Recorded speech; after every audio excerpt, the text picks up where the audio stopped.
ஒரு கிராமத்துல திடீரென்று பெரிய சத்தம் ஒரு வீட்டுல இருந்து வருது, திருடன் திருடன் பிடிங்க. பக்கத்து வீடுகள் எல்லாம் உடனே என்ன செய்தார்கள்?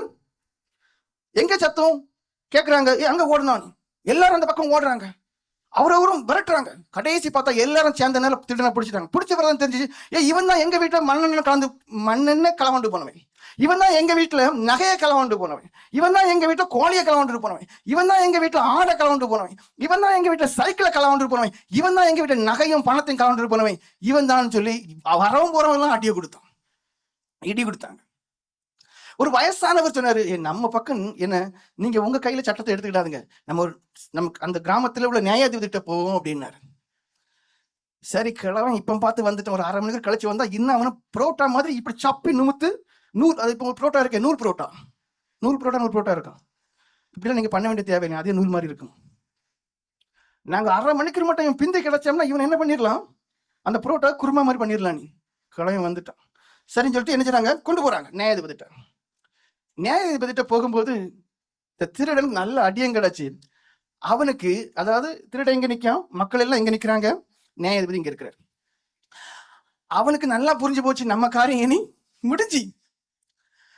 அங்க பெரிய சத்தமா பலரும் பேசிட்டே இருக்கிறாங்க. இவனுக்கு எனக்கு இன்னும் அடி கிடைக்க போது, இன்னும் தண்டனை கிடைக்க போது, என் வாழ்க்கையே முடிஞ்சுக்கிறதான ஒரு எண்ணத்துல அங்க என்ன பேசுறாங்கன்னு அவன் காதுல நுழையல. அவன் அங்க பார்க்கவும் விரும்பல. தலையை தொங்க போட்டு அப்படியே செத்த ஒரு கல் மாதிரி அப்படியே இருக்கான். 1 மணிக்கூர் கழியுது, 2 மணிக்கூர் கழியுது, எவ்வளவு நேரம் கழிஞ்சுனே தெரியாது. ரொம்ப நேரம் கழிஞ்ச பிறகு அந்த நியாயாதிபதி அந்த நபரை பார்த்து சொல்றான், டேய் இந்த தலையை தூக்கு, என்னை பாரு நீ.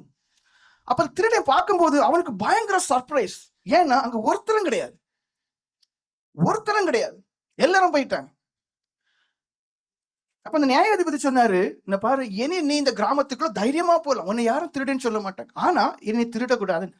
இவனுக்கு வடக்கையும் புரியல, தெற்கையும் புரியல, தலையும் புரியல, வாழும் புரியல. இவன் கேட்டான், அது எப்படி?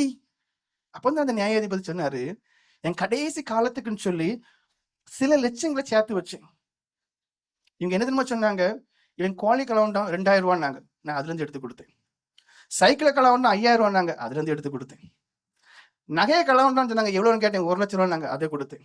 பணத்தை களவுண்டாங்க எவ்வளோன்னு கேட்டேன், 50,000, அதை கொடுத்தேன். அரிசியை களவுண்டாங்க எவ்வளோன்னு கேட்டேன், அது 25 கிலோ அரிசியா, அதுக்கு ஒரு அமௌண்ட்டை கேட்டேன், கொடுத்து. இப்படி அவங்க எல்லாமே சொல்ல நான் பேரமே பேசல, நான் குறைக்கவே இல்லை, என்கிட்ட இருந்து எல்லாத்தையும் கொடுத்துட்டேன். இப்ப என்கிட்ட எதுவுமே இல்லை, ஆனா நீ மாத்திரம் என்கிட்ட இருக்கா, நீ ஒண்ணு செய்வியா, இனி திருடக்கூடாதுன்னாரு.